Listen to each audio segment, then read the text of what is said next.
रे road cable stayed bridge च्या लोकार्पण प्रसंगी मंचावर उपस्थित असलेले मंत्रिमंडळातील आमचे सहकारी मंगलप्रभात लोढाजी, प्रवीण दरेकरजी, मनीषाताई कायंदे, या भागाचे आमदार मनोज जामसुतकरजी, ज्यांच्या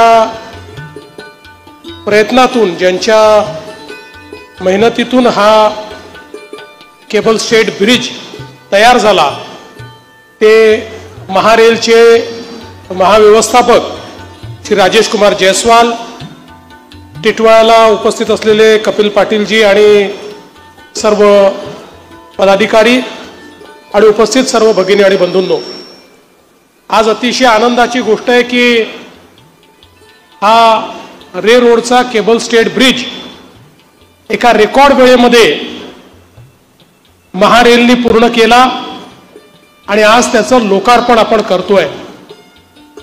मगाशी याचा इतिहास आपण बघितला।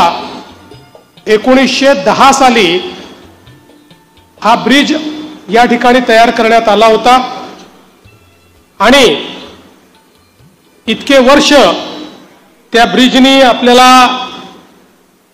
एक प्रकारे साथ दिली, पण आता त्याचं आयुष्यही संपलं होतं, तो अरुंदही होता, त्याच्या अडचणी अनेक होत्या आणि त्यामुळे लोकांना खूप अडचणींचा सामना करावा लागायचा आणि म्हणूनच महारेलने हे काम हातामध्ये घेतलं आणि सगळ्यात महत्त्वाचं की अतिशय अडचणीच्या स्थितीत हे काम करायचं होतं, पण कमीत कमी ट्रॅफिकला बाधा पोचवत ट्रॅफिक पूर्णपणे सुरू ठेवून हे काम महारेलने पूर्ण केलं।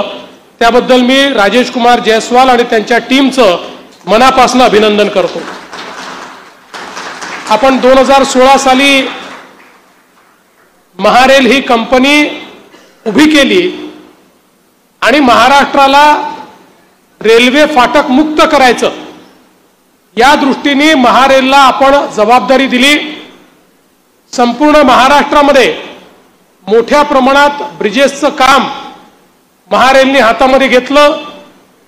32 पूल हे पूर्ण केलेत।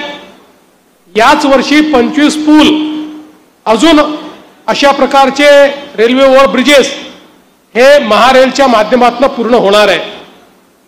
मी श्री राजेश कुमार जयस्वाल यांचं याकरता अभिनंदन करेन की त्यांच्या कामामध्ये गती पण आहे आणि एस्थेटिक्स पण आहेत।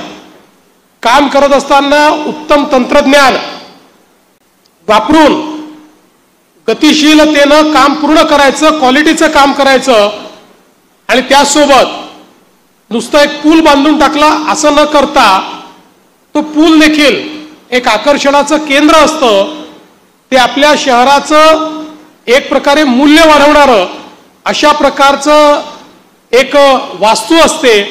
हा विचार करून त्याच्यामध्ये लाइटिंग असेल, त्याच्यामध्ये वेगवेगळ्या प्रकारे त्याचा एस्थेटिक लुक चांगला असला पाहिजे या दृष्टीनं करायचं काम असेल, हे खूप चांगल्या प्रकारे ते करत असतात आणि म्हणूनच आज टिटवाळ्याचा पूल असेल किंवा रे रोडचा असेल, या दोन्हीचं वैशिष्ट्य आपण इथल्या व्हिडिओमध्ये बघितलेलं आहे।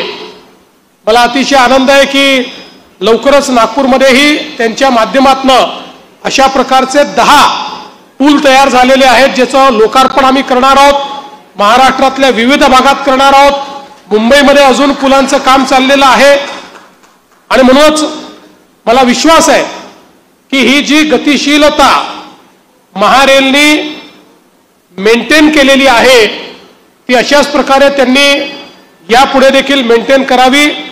आपल्या सर्वांच्या वतीनं मी महारेलचं मनापासून अभिनंदन करतो आणि या पुलाचं लोकार्पण झालंय असं या ठिकाणी घोषित करतो आणि या लोकार्पणाच्या निमित्ताने महारेलच्या वतीनं श्री राजेश कुमार यांनी आमच्याकडनं सत्कार स्वीकारावा अशा प्रकारची त्यांना विनंती करतो।